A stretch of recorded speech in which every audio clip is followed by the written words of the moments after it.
So this was a pretty abysmal year for Disney, which is particularly sad because this happens to be their 100-year anniversary. This should have been a huge celebration for the company, showing off why they managed to stay relevant for so long, and their new animated features should have been a strong addition to their lineup. Instead, none of their films managed to cross $1 billion, and their latest animated movie, Wish, managed to end the year with a thud. Their only major success was Guardians of the Galaxy 3 at $850 million, except the major creative behind that film, James Gunn, is now heading over to the competition, so that doesn't look great for them. We did get Once Upon a Studio, which was a pretty great short. They might have done better if they had just made that a full-length film. Instead, they had a pretty tragic Thanksgiving week, where Wish, the animated family movie that would normally have a pretty large appeal, ended up underperforming. It was third at the box office, after The Hunger Games, The Ballad of Songbirds and Snakes, an entry into a franchise that hasn't had a movie in about 8 years, and Napoleon, a historic biopic, and it's rated R, which cuts out a certain portion of movie-going audiences. So it seems like Disney should have had an easier time, but instead the film really struggled in its opening days. Maybe it'll make a comeback the way Elemental did, or maybe people are just waiting for it to go on Disney+. But I do think that the film flopping out of the gate is pretty telling on where the company stands right now. It looks like going forward they're going to be relying on sequels and remakes across the board. Marvel had dominated the box office for years, and in the last few phases they've been throwing a lot of content at us, but now their only movie scheduled for next year is Deadpool 3, which is the latest installment in not only Marvel but the highly successful Deadpool franchise. They're even bringing in Hugh Jackman to play Wolverine. They must truly be desperate, considering the fact that the character is canonically supposed to be dead. It is cool to see him wearing yellow. It looks really good. Seeing the MCU fall this far is pretty disappointing, but also not that surprising. On top of Marvel being forced to rely on a sequel to a popular franchise, Disney's main studio is also feeling that pressure. They've announced Frozen 4, despite the fact that we don't even have a trailer for Frozen 3. I really hope they don't get ahead of themselves again. In my opinion, Frozen 2 was pretty lacking, and it turns out that they started it before the script was even finished.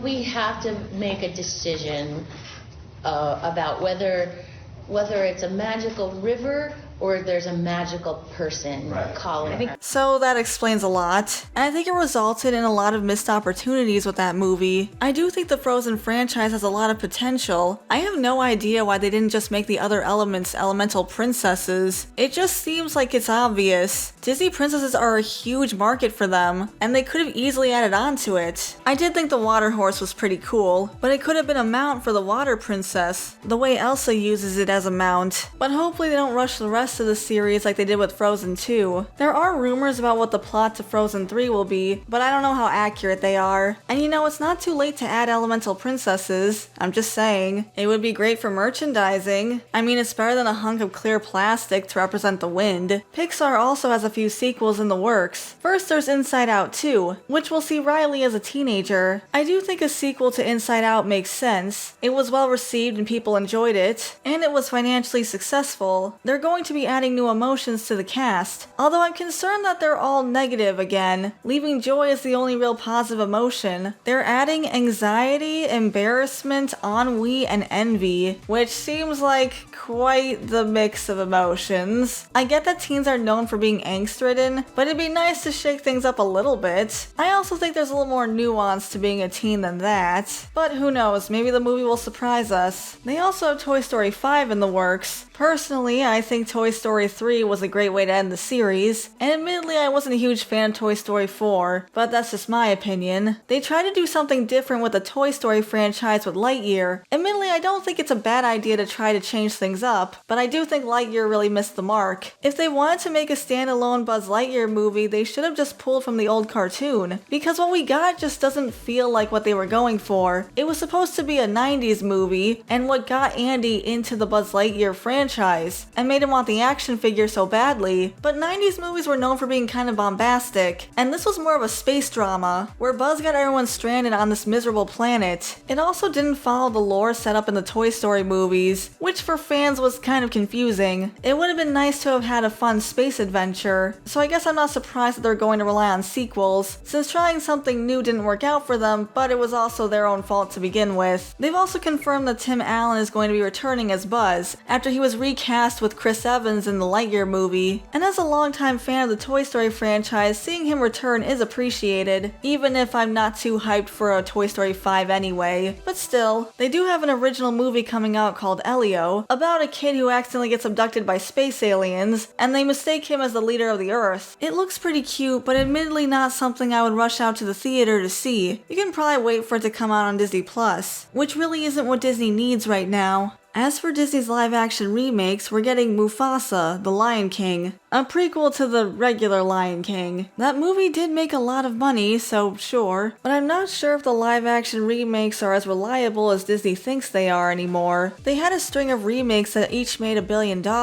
which is obviously something they would want to continue, but that hasn't really been the case as of late, with their remakes ending up being modest successes, like The Little Mermaid, but then there were ones like Peter Pan and Wendy which ended up being total flops. They've also gotten a lot of pushback on certain projects like Snow White and the Seven Dwarfs, which they've had to push back a year, and there's a lot going on behind the scenes. Originally the dwarves were replaced with magical creatures, but there ended up being set leaks which garnered a lot of pushback, so they went back to the dwarves, but this time they're CGI. This film already had quite a big budget after multiple reshoots, and I can only imagine how bad it's going to get now. Not to mention Disney and Marvel have had controversies with the way they treat their VFX artists, and I really hope that won't be the case for this film, but let's be honest, it probably will. They probably could have just hired little people actors to begin with. It would have saved them time, money, and reputation. Still, they seem to be going full steam ahead with these live action remakes, and I'm not sure they've actually learned anything. Overall, I can understand why Disney's playing it safe. They've taken quite a few L's, and they clearly need to course correct, which might take some time, so hopefully they can use 2024 to reflect on what worked and what didn't, and how they can improve moving forward, so their next centennial celebration won't be such a disaster, assuming they even make it that far. But if they keep making mediocre sequels, that's not going to help them either. If people got sick of the MCU, they can get sick of Frozen. But those are my thoughts. What do you guys think? Do you think Disney can turn this around? Or do you think the House of Mouse has too long of a way to go? Let me know in the comments below, I'd love to hear from you. Thanks for watching everyone, I really appreciate it. Before I go, I want to give a shout out to the channel members. Tyrant Carnivore, Shiny Orc Boy, General Bolivar, Depth Charge Media, Samaru163, Gabby Hime, Verdant Range, JVR, Hussyman42, Nixel, Phil C, Taylor Ramirez, Caleb Nelson, Takari the Professor, Equestron, Norman Sweetcream, Way Beyond Coincidence, Garcia XV Legend, Hunter Rose, 80s Nostalgia Guy, Felix Spam, Soundboy00, Kitsune Fiora, Lucas Geist, Jay Draws, Blue Spirit, Bandito Bane, Meowsers, Sky, Jin KZ, Philip, Stutania, Isaac Martinez, and Data Dine Executive. Thank you all so much for supporting the channel. If you want to become a member, you can hit the join button next to the subscribe button. We also have Buy Me Coffee if you want to support the channel that way. And if you enjoyed this content, I'd appreciate it if you left a like on the video and subscribe to the channel, and that part's free. Thanks again everyone, and I'll see you in the next video. Bye for now.